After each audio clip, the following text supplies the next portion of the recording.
কথা বলবো, এখানকার প্রতিনিধি কথা বলবে।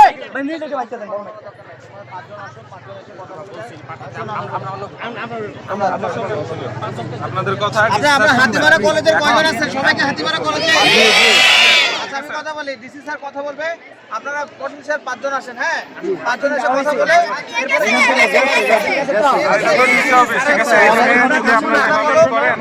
পরিবেশটা নষ্ট হয়। আপনাদের সব কথা ডিসিশন শুনবে এবং আপনাদের দাবি স্যার দেখতেছে, কোনো সমস্যা নাই। ঠিক আছে, আমরা আপনাদেরই পক্ষে। ঠিক আছে, আমাদের ছোট ভাই বোন আপনারা এখানে পরিবেশ এখানে তো অনেক ধরনের কাজ হয়। জেলার অনেক অফিস আছে, ঠিক আছে, পরিবেশ থেকে করে না। আমরা অনেক দিন যাবত আন্দোলন করতেছি, আন্দোলনের কোনো ফলাফলই পাইতেছি না।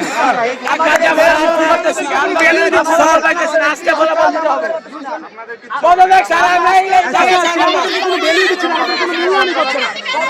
একজন বলো, একজন বলো।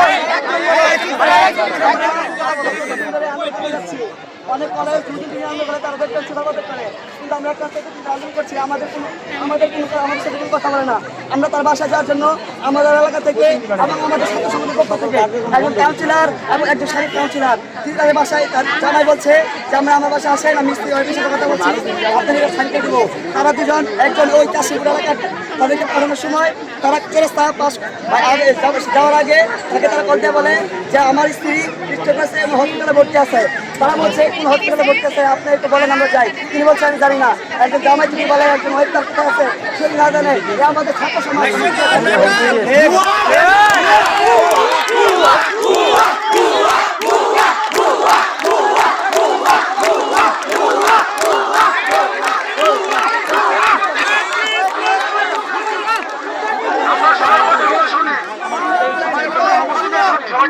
সবাই ডিস্টার্ব থাকি।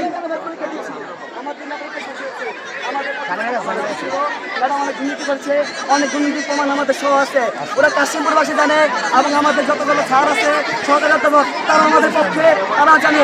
আমাদেরকে তার কথা বলতে আমাদের হুমকি দেখায়, আমাদের একটা গার্জেন তারা শুনে যায়, আমাকে নানা ধরনের হুমকি বলে আপনার মেয়েকে পড়াতে হবে না, আপনার মেয়েকে দিয়ে চাকরি দিতে। যদি একটা স্টুডেন্ট আমরা যাই একটা দরখাস্ত নিয়ে যে ম্যাডাম আমাদের যে দরখাস্ত সাইন করে দেন, 500 টাকা কমে দেন, তিনি বলে তোমাদের চাকরি করতে হবে না, তোমরা রাস্তায় ঝাড়ু দাও গা, তোমরা তার থেকে বেশি বেতন পাবে।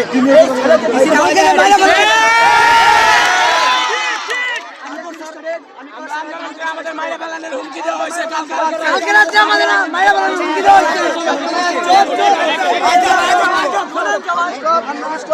আন্দোলন করছি, আমরা আন্দোলন করি, আমাদের হয় তিনি বলে আমি করে করবো, তিনি আবার সুপার ডাইরেক্ট বলে দেয় আমি কত করবো না, তোমরা যা করতে পারো কইলো, আমার কোনো ইয়ে ইচ্ছা নাই।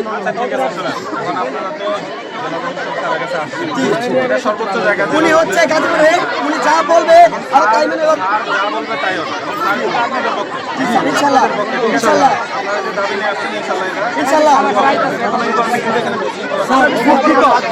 আমরা জায়গা জায়গা পারবো না স্যার।